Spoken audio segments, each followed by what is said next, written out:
अस्सलाम वालेकुम viewers, welcome back to my YouTube channel daily tips with Asma. आज की इस वीडियो में हम आपको बताएंगे अर्दीन नाम के बारे में अनोखी और दिलचस्प मालूमात। अर्दीन नाम को शुमार लड़कों के नामों में होता है। अर्दीन एक इस्लामी नाम है। अर्दीन नाम की इब्तिदाई तारीख अरबी ज़बान से निकलती है। अर्दीन नाम के अफराद के लिए खुशकिस्मत नंबर 5 माना जाता है। माहिरीन के मुताबिक अर्दीन नाम के लड़के बहुत शरीफ होते हैं। अर्दीन नाम का मतलब है तजुर्बा करने वाला। अर्दीन नाम के लड़कों के लिए खुशकिस्मत दिनों में जुम्मा और सोमवार का दिन शामिल है। अर्दीन नाम के अफराद के लिए मुआफिक रंगों में नीला, सब्ज़ और सफ़ेद रंग शामिल है।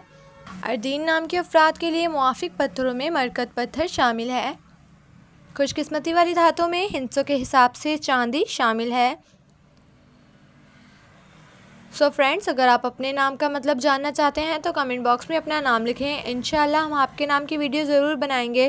Thanks for watching. अल्लाह हाफिज़।